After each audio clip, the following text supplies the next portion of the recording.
La palabra. Vamos a empezar. Abran por favor en Efesios capítulo 1. La carta a los Efesios capítulo 1.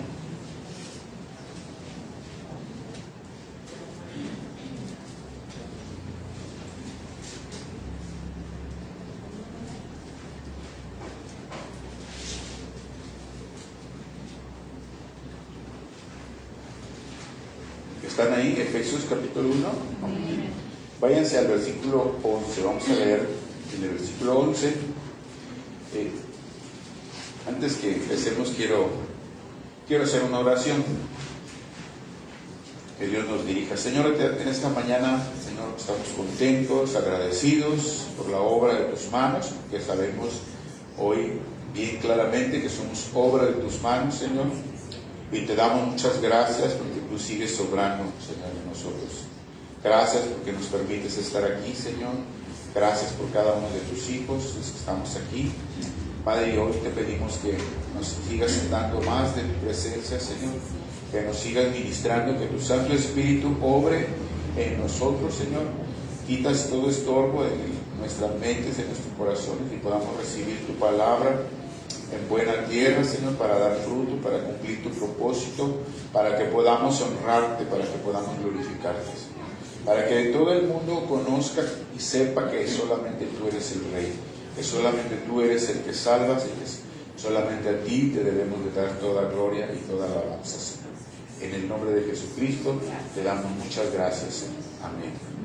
Versículo 11 dice: en él asimismo tuvimos herencia, habiendo sido predestinados conforme al propósito del que hace todas las cosas según el designio de su voluntad, a fin de que seamos para alabanza de su gloria. Pongan atención en lo que leemos. A fin de que seamos para alabanza de su gloria.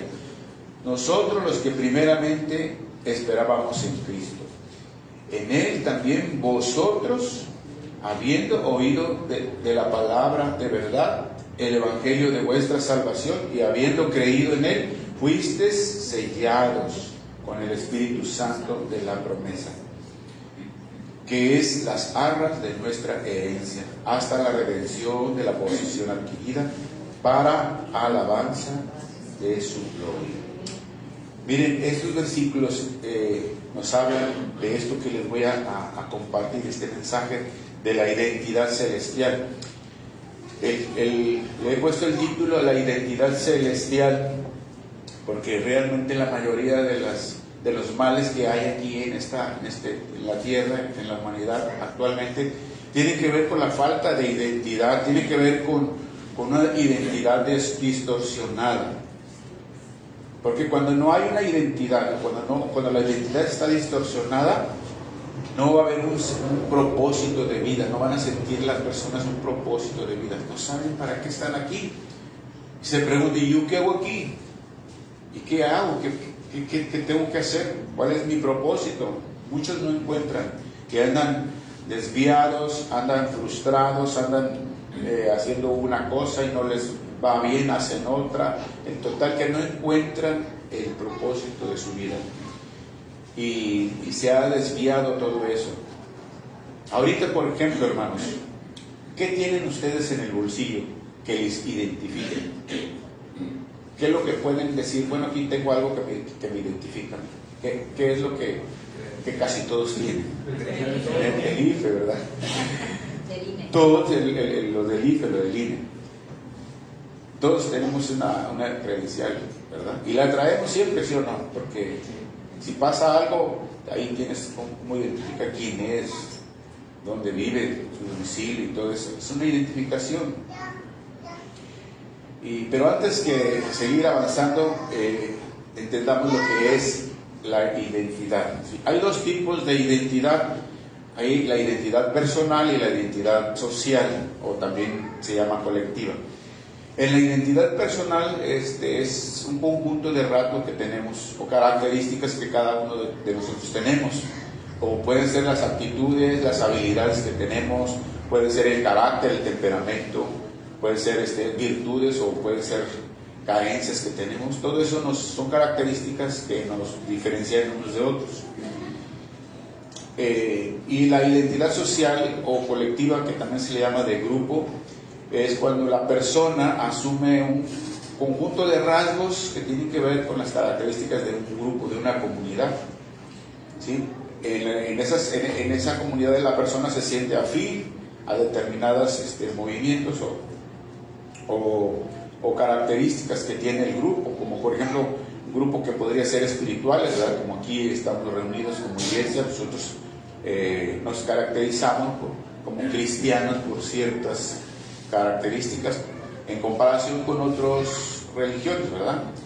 Otros podría ser nacionales, porque nosotros somos mexicanos, hay otros que son americanos, otros de otras nacionalidades, o profesionales o laborales, etcétera, etcétera. Pero esto nos ayuda ayuda a las personas a forjar o definir un concepto de esa persona, ¿verdad? En relación a la sociedad. Entonces esos dos tipos de identidad pueden existir en las personas. Por eso es que hoy en día vemos en el mundo muchísimas identidades, una variedad de identidades que podemos ver en general. Por ejemplo, la identidad de género, ¿verdad? Que ahorita está, pues ya son muchísimos géneros, ya ni se cuentan los géneros cuántos son. Y la gente se identifica con ciertos géneros, ¿sí? La identidad nacional, las personas, como les decía, unos son de México, otros de otro país, cada uno tiene su identidad nacional. Puede ser la identidad religiosa, como ya les decía, las tradiciones y costumbres también. La gente adopta ciertas tradiciones y costumbres a lo largo de su vida y se va a manifestar conforme a esas costumbres. También la identidad de la comunidad a la que pertenecemos, ¿verdad? Hay gente que pertenece a una comunidad pequeña, a una comunidad rural. Hay personas que representan algunas etnias, por ejemplo, ¿verdad? Ellos representan esas etnias. O hablando ya del origen, ¿verdad? Puede ser que sean afroamericanos, o sea, afrodescendientes que vienen de África, o asiáticos. En algunos lugares hay así. Por ejemplo, en Estados Unidos hay el barrio chino, ¿verdad? Puros chinos hay ahí. Y así hacen grupitos. Allá, por allá cuando vivimos por allá en Puebla, por allá ¿cómo se llama allá donde anduvimos? Que hay una comunidad que es puros italianos. Fuimos a comer pizzas muy ricas, pero puros italianos. Es un pueblo, es una colonia de puros italianos, y así se identifican. Entonces esa es la forma como se puede identificar las personas en general. Pero ¿cómo es que se desarrolla la identidad? Se desarrolla desde que son pequeñitos. O sea, se va desarrollando la identidad de las personas desde que son pequeñitos, desde la infancia, a partir de todos los principios que reciben de los papás, de los abuelos, o de las normas morales que hay en sus hogares. También se tiene que ver los valores culturales que se van heredando de una generación a otra.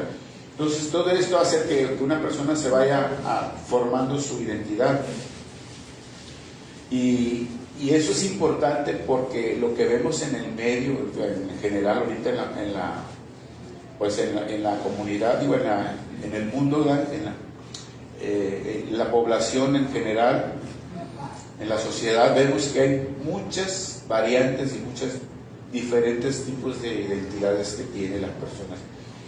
Vi hace meses una película, fuimos como con nuestro nietecito a ver una película de caricaturas que se llama El Robot Salvaje. Y está interesante porque esa película, según es el tiempo del futuro, donde hacen muchos robots y compañías que hacen robots para atender a las personas, y hicieron una generación de robot para que el robot es como tener una mascota, pero el robot se encargaba de cuidar a uno, de atenderlo, de hacerle todo lo que necesitaba uno, y se hacía muy afín a la persona.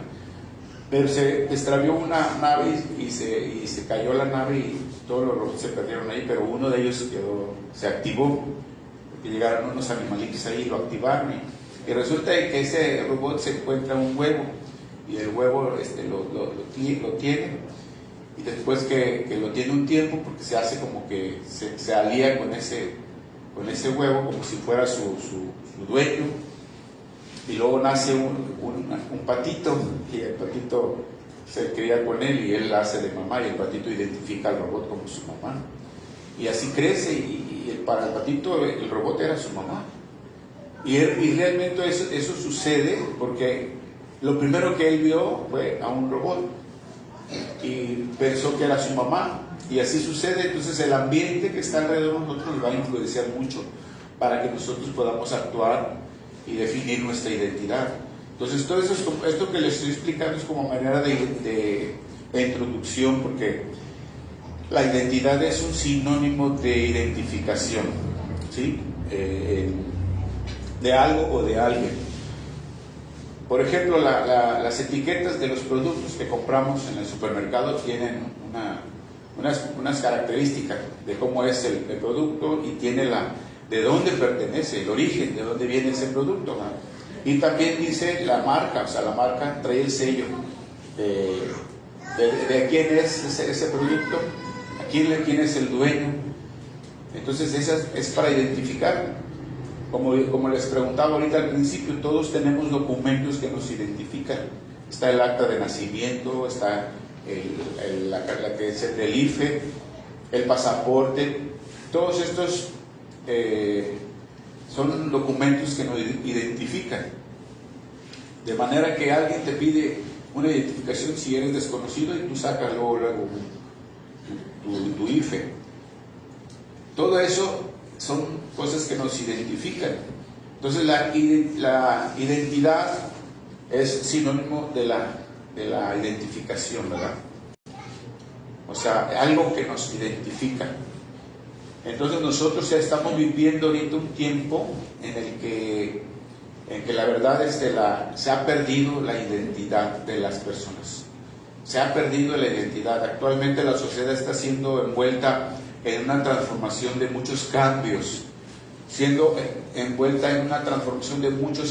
porque ha sido influenciada por culturas, por modas, ha sido influenciada por el modernismo que hay ahorita, por el avance de la tecnología y más por las redes sociales. Y aparte de todo eso, ha sido influenciada por movimientos globales, por ejemplo el feminismo.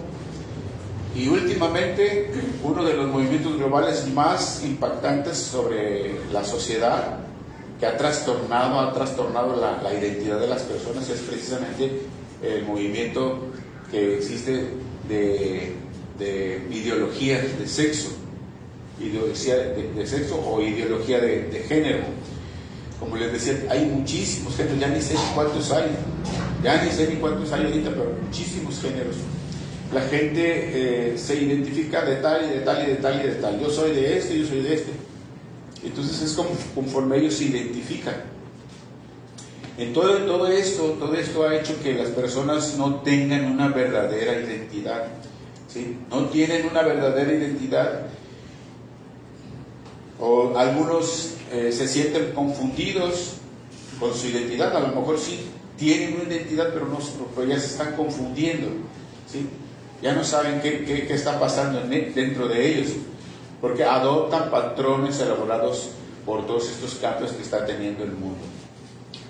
Por ejemplo, hay personas que siendo hombres se sienten mujeres, ¿sí? O hay personas que siendo mujeres se sienten hombres. E incluso personas adultas, o sea, grandes personas adultas que se sienten un bebé, que se sienten niños, se sienten un bebé. Y llegan de su trabajo, se cambian su ropa, se ponen ropa de bebé, un mameluco, agarran su chupón, su mamila, y se acuestan en su cunita a dormir, que son bebés. O sea, no sé si ustedes han visto eso, pero ese es un programa que pasaron ahí, no sé si en Nat Geo o en Discovery, que pasaron ese programa donde un señor de 50 y tantos años decía que él era un bebé. de 8 o 10 meses, algo así, que cuando llegaba del trabajo rápidamente se cambiaba, ya urgía venir a su casa. Y estaba empezando apenas, por eso es que no salía así a la calle, porque si salía tenía que usar a alguien que lo llevara en la carriola. Pero estaba empezando porque él llegaba a su cuna, se ponía su mameluco, su pañal, agarraba el chupón y su mamilota y ahí estaba bien contento, como un bebé, y la familia, pues o sea, los familiares lo aceptaban así, porque él así se siente, hay que respetar. O sea, lo que la gente siente debes de respetar, porque son sus derechos, es lo que está ahorita la gente diciendo en la sociedad, que tú tienes que respetar lo que la persona sienta, y lo que él se sienta, eso es. Entonces piensa hasta dónde está la sociedad. Hay personas que incluso se sienten como un animal, como caballos, o como perros, o como gatos. No sé si ustedes han visto esos programas, pero hay incluso clubs de jóvenes que dicen que como se sienten caballos, salen vestidos de caballo y hacen un grupito porque se tienen que identificar con otros que tienen esa misma percepción. Y luego andan ahí vestidos como perros y andan ahí haciéndole como perros. Luego vi un programa donde una muchacha se sentía que era una yegua desde mucho tiempo antes y empezó a hacer como una yegua, empezó a correr, a trotar como una yegua. Y la familia la llevaba a los parques y ahí andaba, corre como una yegua, brincando las bancas como una yegua. Y es que ella se siente así. O sea, imagínense hasta dónde está distorsionada la mente de la gente, o sea, que ha perdido completamente su identidad. Y la verdad es que lo triste de todo esto es que esas personas nunca encuentran un sentido de la vida, y por lo tanto ellos tampoco no tienen un propósito de su vida. No tienen un buen sentido de la vida, y la mayoría terminan mal su vida, terminan en la miseria, terminan en tragedia, o ellos mismos acaban con su propia vida, se suicidan. Y hoy estoy leyendo un libro que se llama Hombre Restaurado, del pastor Eric Mason. Es un libro para hombres, ¿verdad? De temas para hombres. Entonces estoy leyendo el libro, está muy bueno, porque el pastor empieza diciendo que se ha perdido la hombría por causa del pecado, se ha perdido. Y él dice en ese libro que o sea, la identidad del hombre está totalmente distorsionada, ¿sí? Los hombres están portando una imagen distorsionada de lo que es realmente un hombre. Y dice que porque se ha sido influenciado por todo lo que hay en el mundo, en la sociedad.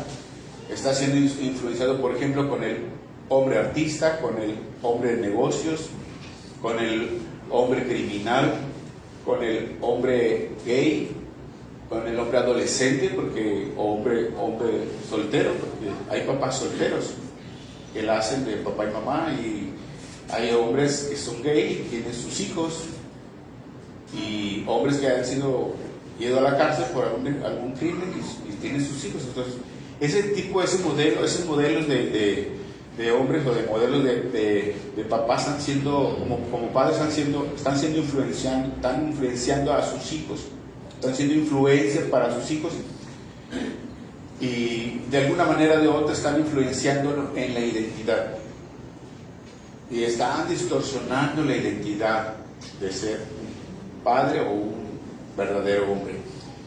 Está afectando mucho a los hijos. Todo esto afecta a los hijos.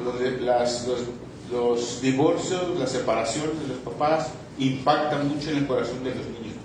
Impacta mucho si la persona tiene tendencias de otro sexo, impacta mucho, porque ellos ya se empiezan a confundir. Imagínense ahorita que ya está saliendo eso de que se case hombre con hombre, mujer con mujer, y luego que tengan hijos, ¿sí? Me comentó un amigo que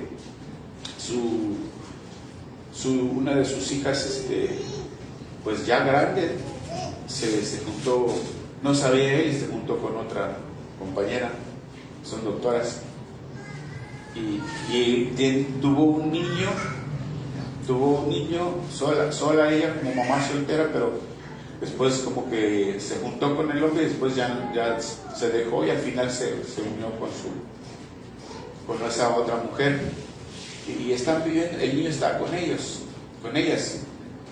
Imagínense qué imagen está recibiendo el niño, qué imagen paterna está recibiendo. Y luego dice él, bueno, es que la imagen que tiene del papá es la mía, dice, porque yo soy el abuelo y yo le doy la imagen. Pero no siempre está con el abuelo. Y así hay muchos casos, hermanos, que están recibiendo los hijos. O sea, qué impacto están recibiendo los hijos. Porque se está distorsionando la imagen bastante. Y cuando venimos a Cristo, cuando nosotros venimos a Cristo, la verdad nos cuesta mucho aceptar la identidad de Cristo, o sea, la identidad que Cristo nos da. Nos cuesta mucho porque ya venimos con algo distorsionado de lo que es, por ejemplo, el Padre. Si, por ejemplo, hay quienes vivieron su infancia con sus padres que fueron maltratadores, que fueron agresivos, que fueron iracundos, corajudos, y que los golpeaban o que los maltrataban, o eran alcohólicos o algún otro tipo de cosas, y vienen de ese trasfondo, entonces ya vienen con su percepción de lo que es un padre. Y cuando vienen a Cristo, ellos les cuesta mucho entender cómo es el Padre Celestial, porque tienen la idea de que el Padre es gruñón, enojón, corajudo, maltratador. Piensan que el Señor así es, y que nada más muestra disciplina y disciplina y disciplina, y que no muestra el lado de amor. Esa es la idea que pueden tener, porque tuvieron esa percepción.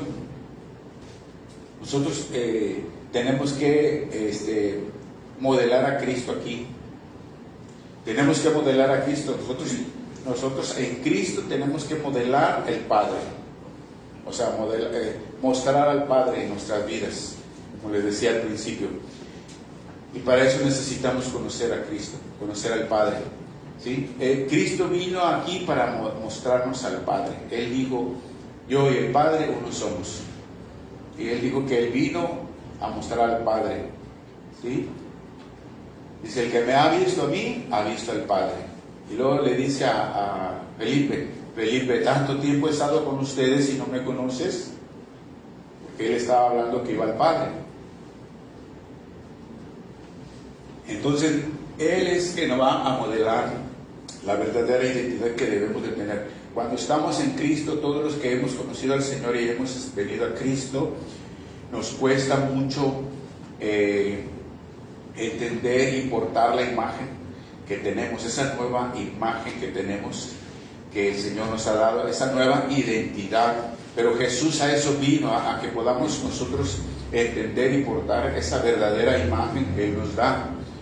¿Sí? En Mateo, vayan a Mateo capítulo 18, Jesús vino a eso, a mostrarnos al Padre y a ponernos nuevamente esa identidad que debemos de tener. Mateo capítulo 18, versículo 11.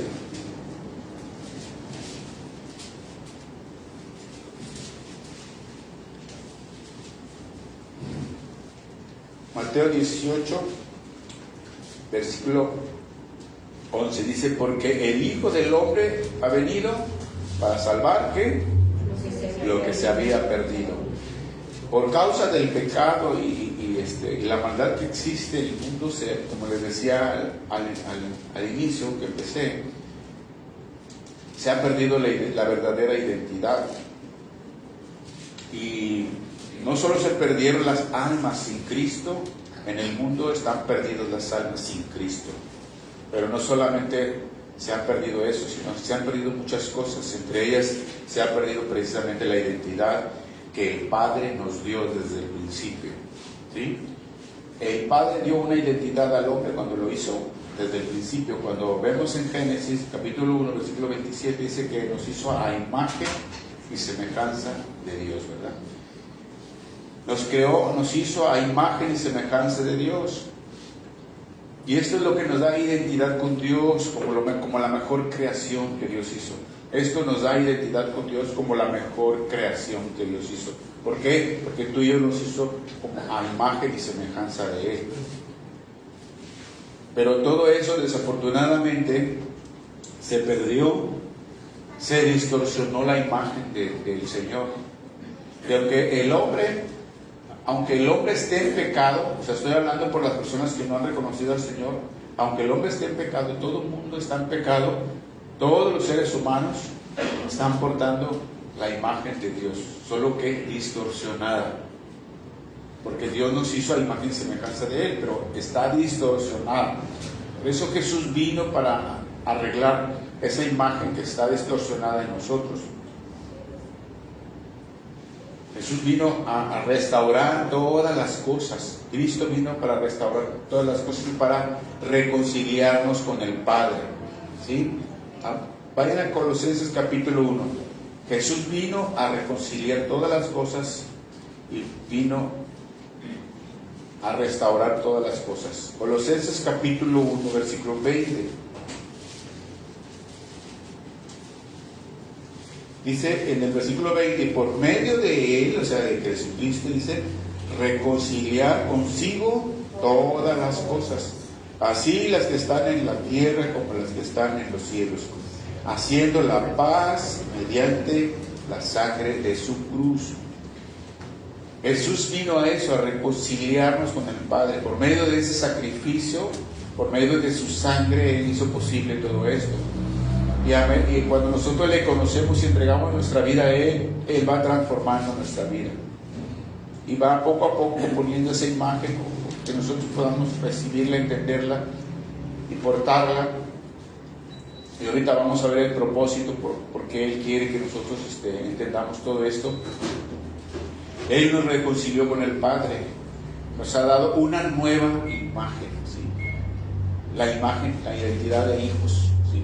Porque acuérdense que Dios Padre nos hizo una identidad cuando Él nos creó, ¿verdad? Pero se perdió por el pecado. Pero, o sea, la identidad que nos dio el Padre fue la identidad de creación, la mejor creación. Tú y yo somos la mejor creación. Esa es la identidad que el Padre nos dio. De todo lo que Él creó, aunque tú puedas ver hermosos los cielos, las estrellas, las flores de muchos colores, las aves muy preciosas y cosas maravillosas aquí en la tierra, eso lo hizo Dios para disfrutarlo nosotros. Pero de toda la creación, de todas las cosas que Él creó, la más hermosa eres tú y yo, porque Él nos hizo a imagen y semejanza de Él. Aunque a veces nos vemos en el espejo y no nos vemos tan hermosos, pero somos hermosos para Dios y somos muy valiosos, ¿sí? Pero Él nos hizo con esa identidad de ser creación, de ser la mejor creación de Dios. Pero hoy Cristo nos da una nueva identidad, la identidad de hijos, ¿sí? San Juan capítulo 1 versículo 12. San Juan capítulo 1 versículo 12. Dice en ese versículo, bueno, en el versículo 11 dice que a los suyos vino y los suyos no lo recibieron. O sea, está hablando, siempre que leamos los evangelios y el Nuevo Testamento, tenemos que entender que siempre cuando se habla de dos pueblos, se está hablando primero de los judíos, porque Jesús venía de descendencia judía, y porque los judíos, los israelitas, siempre fueron el pueblo elegido de Dios. Entonces siempre habla primero de los que venía a rescatar primero como su pueblo. Pero nosotros entramos ahí también, en el paquete. Porque dicen en el versículo 11, a los suyos vino y los suyos no lo recibieron. La mayoría de los judíos no lo quisieron, lo rechazaron y hasta la fecha no lo reconocen como el Mesías. Entonces dice, a los suyos vino, pero los suyos no lo recibieron. Y luego dice el 12, más a todos los que le recibieron les dio derecho de ser hijos de Dios. Le dio potestad, dice, de ser hechos hijos de Dios. O sea, potestad o poder a los que creen en su nombre, dice. O sea, todos los que le recibieron, los que creen en su nombre, les dio potestad de ser hechos hijos de Dios. Él nos dio esta identidad. Cuando tú crees en Jesús como Señor de tu vida, como el Salvador de tu alma, como el que pagó el precio por tus pecados, como el que murió y resucitó y fue al Padre y sigue intercediendo por nosotros, cuando tú crees que Él pagó el precio de tus pecados, y le pides perdón con todo tu corazón, entonces eres absuelto del pecado y vienes a ser hijo de Dios. Por eso es que no todas las personas son hijos de Dios. Es una frase muy común que se dice en el mundo, ¿verdad? Las personas dicen, de cualquier religión, es que todos somos hijos de Dios. No, perdóname, la Biblia no dice que todos son hijos de Dios. La Biblia dice que somos creación de Dios, pero cuando Dios nos considera hijos es cuando tú y yo reconocemos a Jesucristo como nuestro Señor y Salvador. Entonces te da la potestad, como dice ese versículo, el poder de ser hijo de Dios. Y ahí es donde tú tienes ya esa identidad como hijo, ¿sí? Esa identidad como hijo del Padre, del Creador del universo, del Creador de todas las cosas. Ahora tenemos esa identidad celestial, hermanos. Por medio de Jesucristo tenemos esa identidad celestial. Y vean lo que dice Romanos. Vayan a Romanos capítulo 8, versículo 17. Romanos capítulo 8, versículo 17.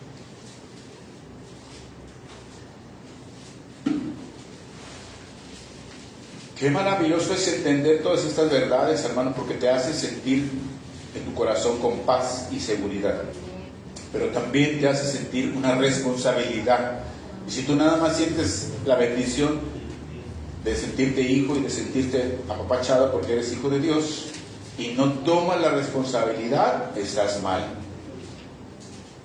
Y todavía no vemos la responsabilidad. Ahorita vamos a decir lo que es el propósito de que Él nos ha hecho sus hijos, ¿sí? Romanos 8, versículo 17. Romanos 8, 17. Que dice, y si hijos, también herederos, herederos de Dios y coherederos con Cristo. Pero fíjense lo que dice ahí, si es que padecemos juntamente con Él, para que juntamente con Él seamos glorificados. Hay un precio, hermanos, hay un precio que el Señor dijo, en el mundo tendréis aflicción, pero confiad, yo he vencido el mundo.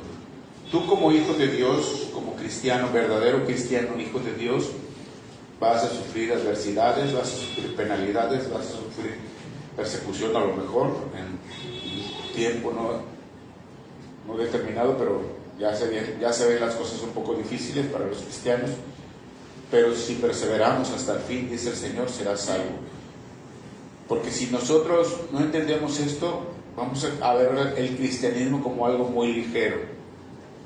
Es algo muy glorioso, pero también es algo muy, muy pesado, porque dice el Señor, y Él lo prometió. Él no te prometió un mundo color de rosa, no te prometió que si eres cristiano vas a estar bien feliz y bien apapachado y todo va a ser color de rosa. No.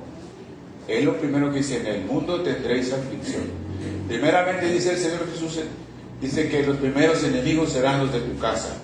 O sea que vas a ponerte en contra tu casa, tu hermano, tu hermana, tu mamá, tu papá. ¿Sí? ¿Por qué andas cambiándote? ¿Por qué no sé qué? ¿Y por qué andas con esos? Son falsos y la buena religión es esta. Entonces primero los enemigos ahí están. Y luego los vecinos, y luego las amistades del trabajo, y te van a empezar a atacar, y te van a decir aleluya y que no sé qué. Pero esos son vituperios nada más, no es algo pesado, es algo leve, lo dejas pasar. Pero vienen cosas que vienen después más fuertes. Ahorita muchos cristianos están sufriendo penalidades fuertes. Por ejemplo, en China no pueden hacer cultos como lo estamos haciendo aquí, ellos lo hacen abajo de la tierra. Abajo de la tierra tienen sus iglesias porque no pueden, porque allá es pena de muerte. Los meten a la cárcel o los matan. Si encuentran que traen una Biblia, los meten a la cárcel. Entonces ellos, escondidas, tienen que adorar al Señor, porque así está la situación allá. Vimos unos cultos, o sea, un video donde tienen un culto en oscuras, porque pues, es abajo de la tierra, hacen un hoyo, ya están abajo. y con una lámpara están aluzando, y todos así derramando lágrimas, adorando al Señor abajo, pero con todo el corazón adorando al Señor, porque tienen momentos de culto de media hora, porque ese es el tiempo que pueden, no pueden, porque si se encuentran los llevan a la cárcel a todos, mujeres, niños y todos para la cárcel. Imagínense, nosotros tenemos el privilegio de hacerlo libremente y no lo consideramos a veces, no lo valoramos, porque sí se va a sufrir. Gracias a Dios ahorita nosotros no sufrimos, pero aunque no sufrimos, no damos a nosotros al Señor lo que debemos de dar. Lo dejamos en segundo lugar, lo dejamos para después. Ay, el Señor me entiende, el Señor es bueno. Faltamos muy fácilmente al culto, a las enseñanzas, no somos diligentes en todo eso, no leemos la Biblia. Entonces no valoramos la gracia, no valoramos lo que Dios nos ha dado. Vayan a 2 Corintios capítulo 1. Entonces todo eso es para nosotros, hermanos. 2 Corintios capítulo 1,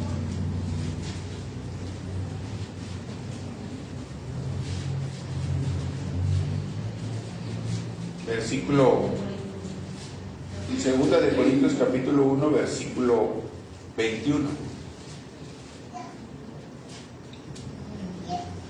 Versículo 21.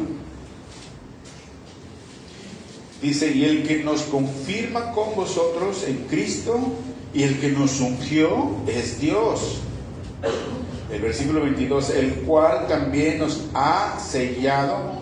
¿Qué dice? Nos ha sellado y nos ha dado las arras del Espíritu en nuestros corazones. Gloria a Dios. Nos ha sellado. El apóstol está hablándoles a los corintios y les está diciendo que el que nos confirma es Dios, y es el que nos ha sellado. Él nos ha sellado y nos ha dado las arras del Espíritu, o sea, nos ha puesto un sello. ¿Y para qué sirven los sellos? Para identificar a las personas. Los sellos sirven para identificar la propiedad, ¿sí? Él te ha puesto un sello para decir: este es mío, este es mío. Y cuando tú tienes un sello de propiedad, nadie lo puede tocar, nadie lo puede agarrar, ¿sí? Nos ha dado una identidad de hijos, esa identidad celestial que todos tenemos, los que somos de Cristo. Pero ¿para qué nos ha dado esa identidad, hermanos? Para reflejar la gloria al mundo, para reflejar su gloria al mundo, para que el mundo conozca a Dios. Esa es la responsabilidad, ¿sí? Porque estuve hablando todo este tiempo de la identidad que Dios nos ha dado. Pero ¿para qué nos dio esto el Señor? Para que nosotros reflejemos la gloria del Señor, para que tú y yo reflejemos al mundo y el mundo conozca a Dios. La pregunta es: ¿qué tanto estás tú reflejando al Señor? ¿Qué tanto estás reflejando su gloria? ¿Qué tanto estás dando a conocer al mundo, al Señor? La mayoría de los cristianos no manifiestan la gloria del Señor, no manifiestan la gloria de Cristo, porque no han entendido la naturaleza de la que somos, no han entendido su identidad como hijos de Dios, hijos adoptivos del Señor por medio de Jesucristo. Sus vidas no reflejan la gloria de Dios, no manifiestan la alabanza a Dios, no manifiestan nada de agradecimiento o alabanza al Señor, porque no han entendido la profundidad de lo que es la gracia, la profundidad de lo que es la gracia. El curso que vimos nosotros en varones, lo están viendo ahorita las mujeres, que se llama Firmes en la Libertad, y habla precisamente de la gracia, para que todos nosotros entendamos la gracia en la que estamos. Y eso no la hemos entendido como iglesia, porque si nosotros entendiéramos esto, hermano, tú estarías apasionado por el Señor. O sea, no te quisieras pasar ningún tiempo sin estar con el Señor. Tú quisieras estar cada vez que convocamos aquí con el Señor. Cada vez que hay una reunión de oración, cada vez que hay una reunión de enseñanza, tú aquí estarías, si realmente valoraras la gracia del Señor. pero nos cuesta mucho. Ahora, si hablamos eso es en grupo, pero si hablamos de la intimidad, tú estarías leyendo todos los días tu Biblia. Todos los días tu Biblia, estarías orando todos los días, metido con el Señor. Si realmente valoraras la gracia del Señor, lo que Él nos ha dado. Pero a veces no somos agradecidos por eso, porque no entendemos todo esto. No manifestamos lo que Dios nos ha dado. Él dice, de gracia te es dado, dadlo tú también de gracia. O a veces algunos viven sus vidas con temores, con ansiedad, con aflicción. En lugar de vivir vidas gozosas, agradecidos con Dios, gozosas y agradecidos por esta salvación tan grande que Él nos ha dado, y darle gloria en todo momento, siempre andan amedrentados, con miedos, con temores, con ansiedad, con aflicción y con tronándose los dedos, porque no hemos entendido todo esto, hermanos. No hemos entendido esto. Fíjense, yo en varios mensajes que les he dado, les he dicho que en el mundo somos alrededor ya ahorita de 8,000 millones de habitantes, y solamente un 12% somos verdaderos cristianos evangélicos. Imagínense, un 12% de esa cantidad, es muy poquito. O sea, no es... Ahora, dentro de esos 12% todavía se filtra, porque la iglesia a veces están llenas, pero no todos son de Cristo, desafortunadamente. Son participantes y están en la iglesia, pero no son de Cristo, porque no han tenido una verdadera conversión. En el curso que les estamos dando a los jóvenes, al grupo 2, que es precisamente, hablamos un tema que es el verdadero arrepentimiento. Y no es lo mismo tener un verdadero arrepentimiento que simplemente un remordimiento de que estás mal. La gente puede llegar a tener remordimiento, pero no se arrepienten. Como es Judas Iscariote, que vendió a Cristo. Lo vendió por 30 monedas y al final se sintió mal. Se sintió mal y dijo, no, y fue y quiso regresar las monedas a los sacerdotes que se les dieron. Y les dijo, no, tengan, es que he entregado sangre inocente. Y los sacerdotes agarraron la bolsita de monedas y se la aventaron, allá tú. Y él fue y se ahorcó. Pregunté yo en la clase, ¿se arrepintió Judas? Y muchos dijeron, sí, no se arrepintió, porque si se hubiera arrepentido estuviera en el cielo. Se ahorcó, simplemente se redargulló del mal. Entonces, cuando alguien tiene un verdadero arrepentimiento, viene a Dios, viene a Cristo, se humilla, se arrodilla y dice, Señor, perdóname, te he fallado, Señor, no te he buscado, no te he conocido, perdóname porque estoy mal, he pecado y he hecho tantas cosas, limpia mi corazón, te entrego mi vida. Cuando la persona se entrega a Cristo, tiene un cambio. Si viene a la iglesia y no tiene cambios, puede ser que no haya nacido de nuevo, porque Jesucristo dijo, por sus frutos lo conoceréis. Si la persona está en la iglesia y puede estar por mucho tiempo en la iglesia, incluso por años, y no ser de Cristo, eso es algo que sí dolería. Y está en la Biblia, hermanos, en la Biblia el mismo Señor Jesucristo lo dijo en los evangelios, en aquel día me dirán, Señor, Señor, y yo les diré, apártate de mí, hacedores de maldad.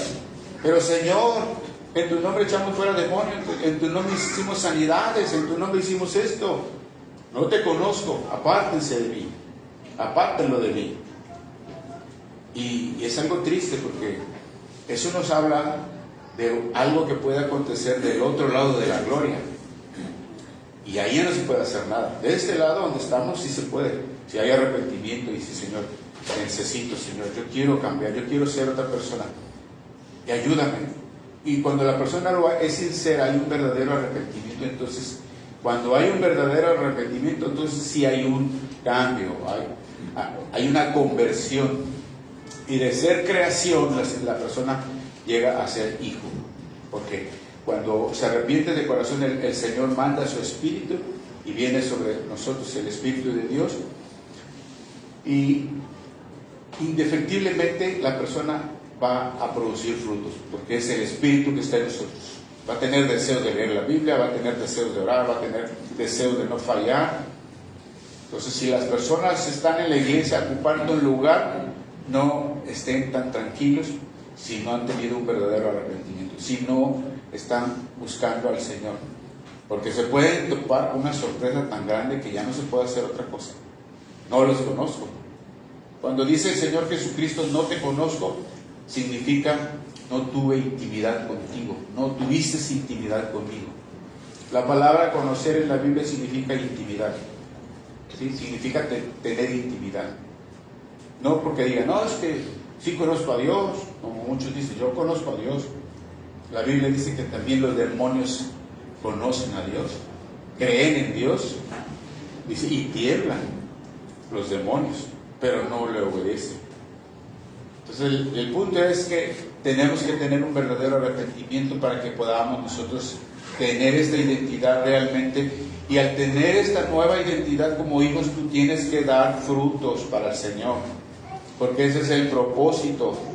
Nosotros tenemos una identidad que nos acredita como ciudadanos del reino de los cielos. Nos acredita, es como si fuera nuestro pasaporte a la eternidad, es nuestro pasaporte celestial que Cristo nos dio. Somos ciudadanos del reino de los cielos. Vayan a ver lo que dice San Juan, capítulo 17. Cuando Cristo está orando por los discípulos aquí, en el capítulo 17 de San Juan, se conoce como la oración sacerdotal de Cristo, orando por los que le habían recibido y orando por los que iban a recibirle. O sea, no solamente por los que estaban en ese tiempo, sino los que iban a recibirle. Estaba orando, intercediendo por nosotros. En el versículo 15 del capítulo 17 les dice, no, ellos no son, bueno, el versículo 16, pero vamos a ver desde el 15. Dice en el versículo 15, no ruego que los quites del mundo, sino que los guardes del mal. Cristo está orando al Padre por todos los discípulos, esos que estaban en ese tiempo y los que íbamos a estar. Y Él no está diciéndole al Padre, quítalos del mundo, porque el mundo es muy feo para estos hijos tuyos que acaban de nacer de nuevo. Quítalos, no. Dice, no ruego que los quites, sino que los apartes del mal. Y luego dice en el versículo 16, no son del mundo, como tampoco yo soy del mundo. El Señor le está diciendo, ellos ya no son del mundo. Cuando tú vienes a Cristo, ya no eres de aquí, de esta tierra. Ya no eres del mundo. Tú eres un hijo de Dios. Tú eres una identidad celestial. Tienes el pasaporte celestial, el pasaporte del cielo. Y tu ciudadanía está en el cielo. Filipenses 3:20. Vean lo que dice Filipenses 3:20.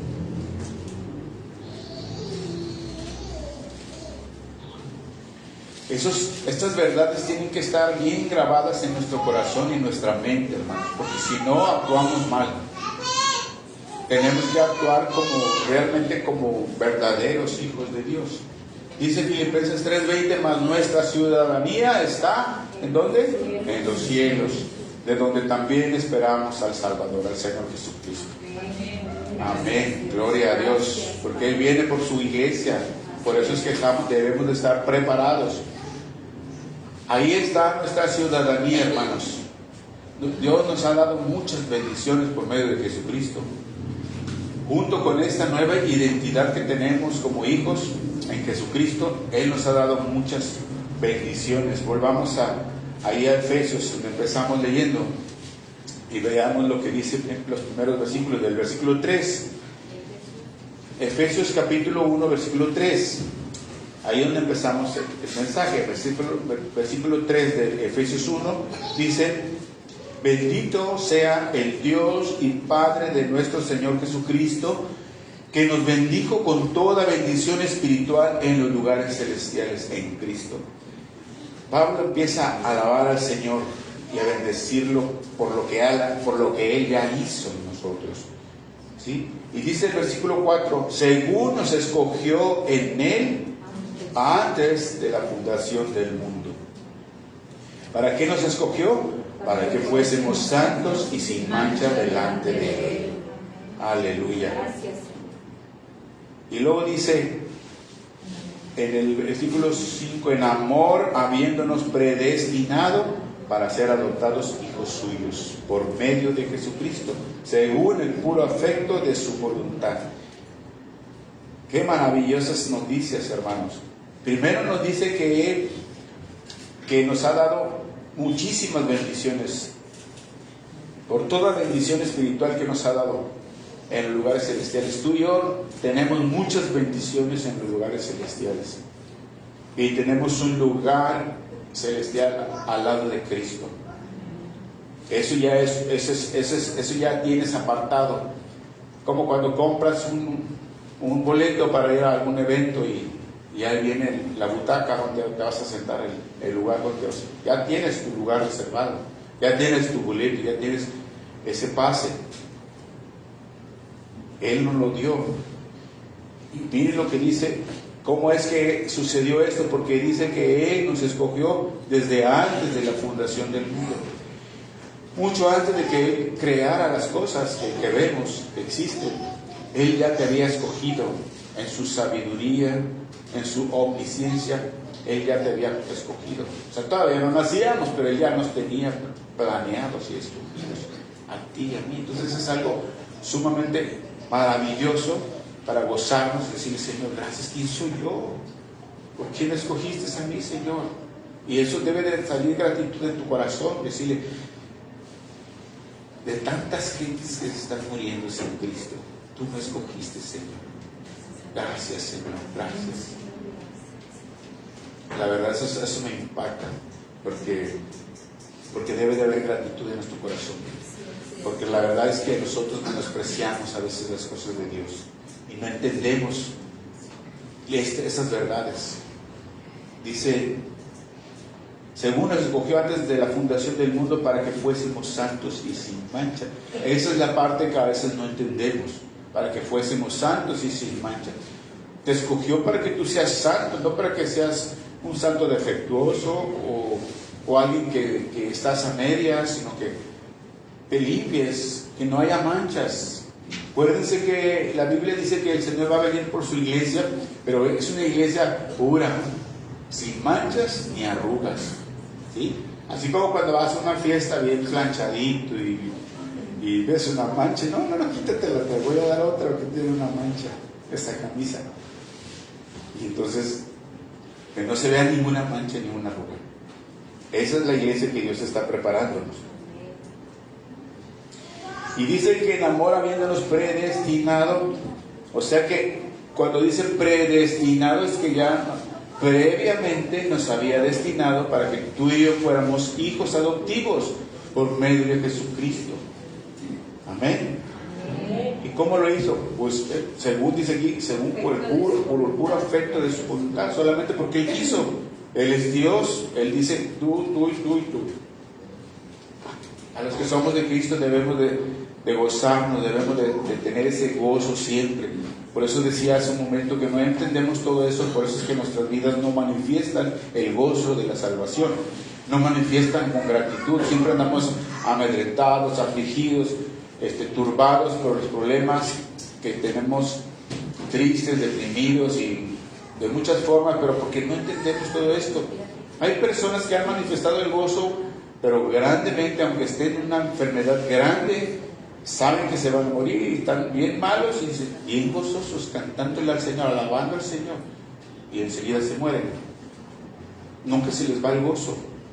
Los mártires que murieron en el primer siglo morían cantando al Señor, quemados, vivos, y ellos, échele más leña, cantándole al Señor.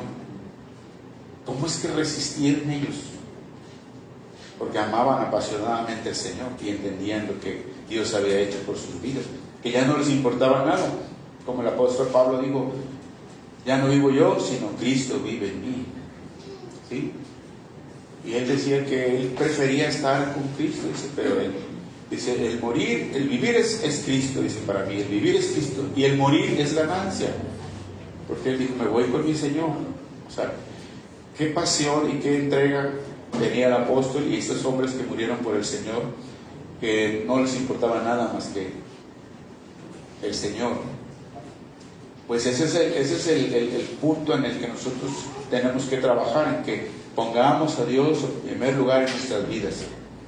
¿Sí? Porque nuestra ciudadanía no está aquí en la tierra, está en el cielo. Dios nos ha dado muchas bendiciones junto con el ser hijos de Dios, con esta identidad que nos ha dado. Entonces, ¿para qué nos dio esta identidad? El versículo 6 nos dice: para alabanza de la gloria de su gracia, con la cual nos hizo aceptos en el amado. Para eso, para la alabanza, dice, de la gloria de su gracia, para que tú y yo le alabemos. Eso significa engrandecer el nombre del Señor, ¿sí? Es para glorificar su nombre santo. Eso es lo que significa. Tú y yo lo tenemos que glorificar. Engrandecer el nombre es dar testimonio, es hablar de la obra de Cristo, es orar por aquellos, es compartirles el mensaje, es comportarte como un verdadero hijo, es estar buscando primeramente el reino de Dios y su justicia, es estar en oración, es estar leyendo su palabra todos los días, es estar dándole primer lugar al Señor. Todo eso da gloria al Señor. Pero si nos vivimos nuestras vidas solamente en nuestros afanes, entonces no estamos cumpliendo en darle la alabanza de la gloria de su gracia. Versículo 11, vean lo que dice ahí, dice, brínquense hasta el versículo 11. En él asimismo tuvimos herencia, habiendo sido predestinados conforme al propósito del que hace todas las cosas según el designio de su voluntad. Fuimos predestinados, o sea, como les decía, ya había Dios trazado el destino de nosotros. De hecho, en Efesios capítulo 2 también dice, versículo 10, que nosotros vamos a caminar en las obras que Él previamente ya preparó para nosotros, para que anduviéramos, ¿sí? O sea que todo lo que tú vas a hacer después que conoces al Señor ya está preparado, ya está trazado para que tú y yo caminemos en esas obras. O sea, todo esto es su, como repito, es en su omnisciencia, en su sabiduría. Él ya tiene preparadas todas las cosas. Entonces dice el versículo 12, a fin de que seamos, ¿para qué dice? Una vez más dice, para alabanza de su gloria. Nosotros, los que primeramente esperábamos en Cristo, está hablando del pueblo de Israel. Dice ahí el apóstol Pablo, nosotros los que primeramente esperábamos en Cristo. O sea, se refiere a los judíos. Pero es para eso, para la alabanza de su gloria.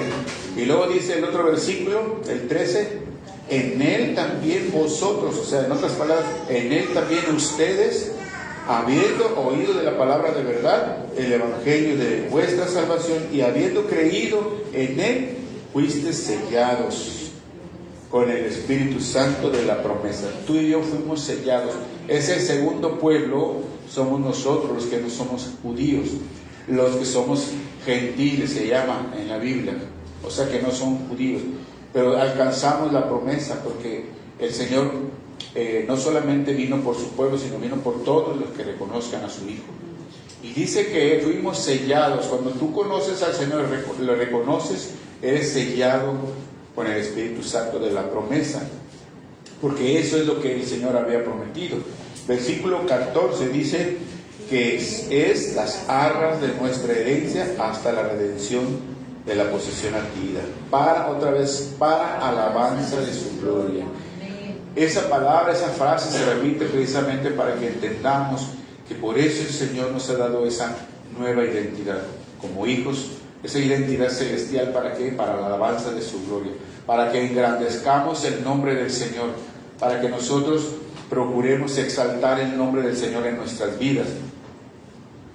Por eso les pregunté al principio qué es alabar al Señor. Si esto que hicimos ahorita al principio cuando cantábamos alabanzas es alabar solamente, no, es alabar al Señor y engrandecer su nombre con toda nuestra vida, con todo lo que somos. Entonces, hermanos, Dios nos ha rescatado en Cristo Jesús, nos ha reconciliado con Él por medio de Jesucristo. Él nos salvó y nos dio una nueva vida, nos dio vida eterna. y nos dio una nueva identidad, una identidad celestial, una identidad de hijos, y esa nueva ciudadanía que tenemos allá en el cielo, Él nos la dio para que tú y yo estemos contentos, agradecidos, que estemos nosotros siempre proclamando su reino aquí en la tierra. Y nos dio su Santo Espíritu, no nos dejó solos, Él nos dio el sello de Dios que todos nosotros tenemos, que es su Espíritu Santo, que son las arras, que es nuestra garantía. Las arras ya yo les he compartido eso en algunos momentos de qué significan en el matrimonio las arras. Mucha gente dice que las arras significa la bendición, el dinero y la provisión del hombre hacia la mujer. Pero en la antigüedad las arras o el dinero que daban era una dote que daba el novio para asegurar de que él venía al año. En un año vengo por ti y hacemos una gran boda de 7 días. Era lo que hacían en ese tiempo, una boda de 7 días y algunos de 14 días, pero daban un gran dote de dinero a la novia, y esa era la garantía de que ellos regresarían. Y eso significa realmente, Dios mandó a su Hijo Jesucristo y Él nos ha dado las arras del Espíritu Santo en nuestro corazón. Es en garantía de que Él viene por ti y por mí, y que no nos vamos a quedar aquí, que nos vamos a ir al cielo con el Señor. Amén. Esa es la garantía de la posesión adquirida, dice, de la posesión adquirida, que fuimos todos los que somos redimidos. Y eso se va a ver hasta el final, cuando la redención se complete, ¿verdad? Entonces, por eso, hermanos, todos nosotros tenemos esta identidad para que nosotros le glorifiquemos, para que tú y yo le demos gloria, alabanza al Señor en toda nuestra vida, para que su nombre aquí en la tierra sea enaltecido, sea exaltado. Amén. Oremos al Señor y que el Señor nos ayude a que sigamos dándole la gloria en todas las cosas. Señor, te damos gracias por este privilegio. Gracias, Señor, porque hoy nos has recordado quiénes somos en Cristo, Señor. Gracias porque nos has dado ese privilegio de tener ese sello bendito que es tu Santo Espíritu, Señor. Ese sello que nos garantiza la posición que tenemos como hijos, Señor. Y nos garantiza también, Señor, la redención completa en el final de los tiempos, Señor, cuando tú vengas por tu iglesia. Señor, te damos muchas gracias, Señor. Ahora te pedimos que cada uno de nosotros podamos atesorar y valorar todo lo que has hablado en nuestro corazón, Señor. Que podamos ser agradecidos, Señor, que podamos exaltar tu nombre, engrandecerlo en donde quiera que tú nos muevas, en nuestra casa, en nuestros hogares, en nuestro trabajo, en donde quiera que tú nos muevas, con las personas que nos rodean, Señor. Que podamos glorificarte a ti, Señor, que podamos declarar con nuestra boca que tú eres el Señor y que no hay otro más que salve, solo Jesucristo es el único que salva y que da vida eterna, Señor. Gracias, precioso Dios, por ese privilegio. Gracias, Señor, ayúdanos a atesorarlo y a seguir valorándolo más cada día en nuestro corazón, para ser realmente hijos obedientes, Señor, que tú quieres que seamos. En el nombre precioso de Jesús, te damos muchas gracias, Señor. Amén y amén. Bendiciones.